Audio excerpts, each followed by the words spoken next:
November is looking like it's going to shape up to be a hell of a month in gaming. Hi folks, it's Falcon, and today on gameranx, the games that deserve your attention in November 2020. Starting off at number 10, it is Destruction AllStars, a brand new IP coming out on PlayStation 5. Destruction AllStars is a vehicular combat game in which the point is to destroy the other vehicles, obviously. But once you lose your vehicle, you're just running around and have to defend yourself, which is, human versus vehicles, kind of a scary prospect. It is a hero-based game. Heroes have different vehicles. Vehicles have different abilities. Abilities range from attacks to defensive things like turning invisible or hacking, hijacking. And honestly, it looks like it could be a pretty unique title. I'm interested in how it turns out, of course. I do have the feeling it may actually be like something fairly different. It's a PlayStation 5 launch title, and if it turns out to be as cool as it sounds, it's definitely one of the things I'll be playing on November 12th. At number 9 is Godfall, or as I have called it in the past, Anthem with Swords. This is a game that could potentially be great, or it could potentially be, Anthem with Swords. I don't know. I am gonna go ahead and say that this game has to do a lot to prove itself to me personally, but I certainly understand why people are excited about it. It is a very pretty game. It's got a cool aesthetic. Also, melee combat is actually a lot of fun when done right. So for me, it's fairly easy to see why the potential is at least there. Counterplay Games, the developers, have talked about how this is intended to be the tinkerer's dream. And what the developers mean by that is that the loot is going to actually be usable in a very customizable way. Honestly, these types of games as a service have more to prove than faith I have to give in them immediately, but again, it could very well turn out quite well. My hopes are there at least. Godfall will be landing on PlayStation 5 and Microsoft Windows November 12th.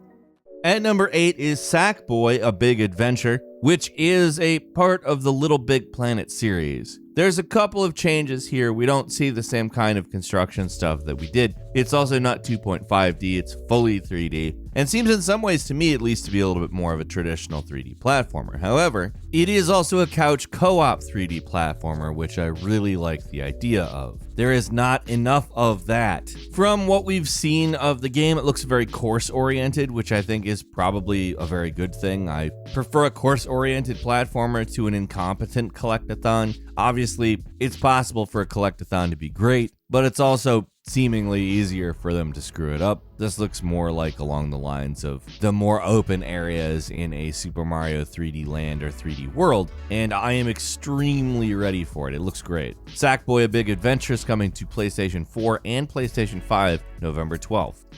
At number 7 is Dirt 5. It's actually the 8th Dirt game, and you probably can figure out just from the name what the point is. It's an off-road racing game. Now, in between Dirt 4 and Dirt 5, we had Dirt Rally 2.0, which gave us a more focused rally and rally cross experience. However, Dirt 5 brings us to the same kind of wide range of modes that we got in Dirt 4. We do have rally cross, but we also have stadium super trucks, off-road buggies, ice racing, etc. A lot of Dirt 5 staff comes to the project from Drive Club and MotorStorm, so I do have a bit of curiosity if those games may have some form of influence over this. Obviously, Dirt is a little bit more specific in its scope than Drive Club, but Dirt is also generally a pretty great series all around. Dirt 5 is hitting PlayStation 4, Xbox One and PC November 6th, Xbox Series X November 10th, and PlayStation 5 on November 12th.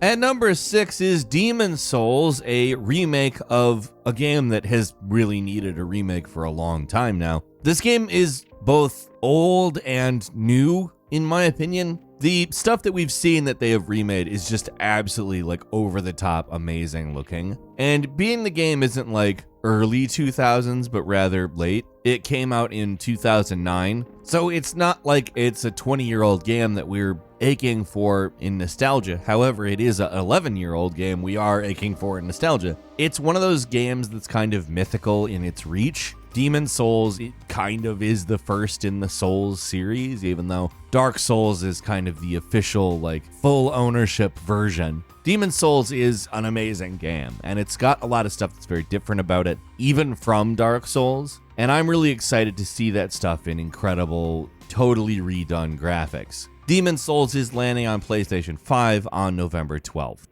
At number 5 is Yakuza Like a Dragon, a reimagining, kind of reboot of Yakuza, which uses a turn-based JRPG battle system. I'm really interested in where this game goes. I don't know if it's going to be the permanent style they make these games in, or if they end up making another series altogether. But I'm going to go ahead and say I think it looks cool, I think it sounds interesting, and it could turn out pretty great. It's landing on PC, PS4, Xbox One, and Xbox Series X on November 10th. At number 4 is Assassin's Creed Valhalla, which is, of course, Viking Assassin's Creed. For me, this is a game that I think could potentially be really cool. It does give off some pretty serious God of War vibes in its look. However, I think there's probably going to be some marked differences. This is a game in which Vikings are taking over England. I mean, that is a very simplified version of what's going on. It is actually based in historical events, as Assassin's Creed games are wont to do. This one has kind of snuck up on me a little bit. Like, there's been some information, some trailers, and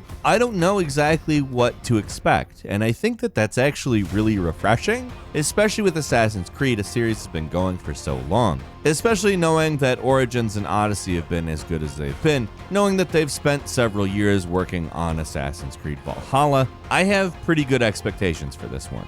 It's landing on PC, PS4, Xbox One, Xbox Series X, and Stadia on November 10th, and on PS5, November 12th.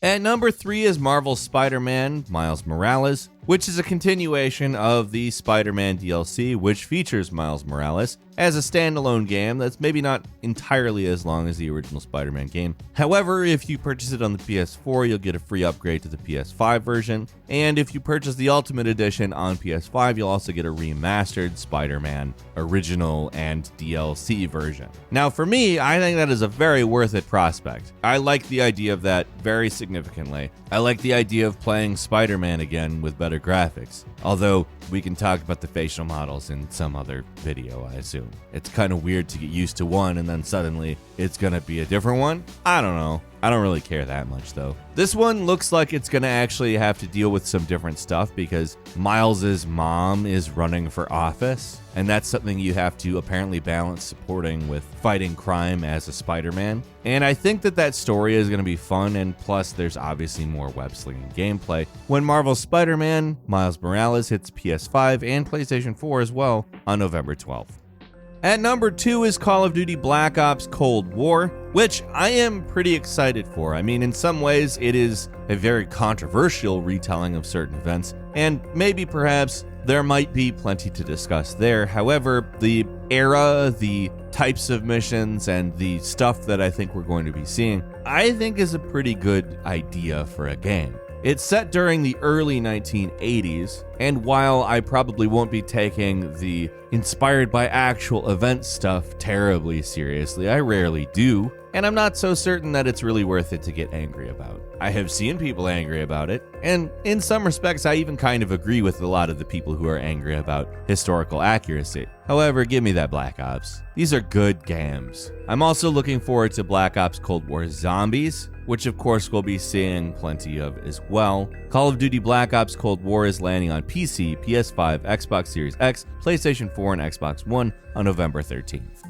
And finally, at number 1 is Cyberpunk 2077. I am so ready for Cyberpunk 2077. The delays have actually functioned to make me more excited for the game. I prefer it when delays happen instead of don't, when it's the thing that they need to do. And I think CD Projekt Red is the type of company that would delay the project because they think the project will end up better, rather than push out something that we don't want, which is exactly what I want. Delays do a good job of assuring me as to the quality of something. It's going to be the best Cyberpunk 2077 that it could be, and that's got me very excited because it's probably the coolest looking game. Add that into the fact that I'm a huge Witcher 3 fan, CD Projekt Red is just incredibly good at what they do, and of course we know what I'm going to be doing when Cyberpunk 2077 hits PC, PS4, Xbox One, and Stadia November 19th. Couple of quick bonuses for you. First is The Pathless, which is a very cool looking action-adventure game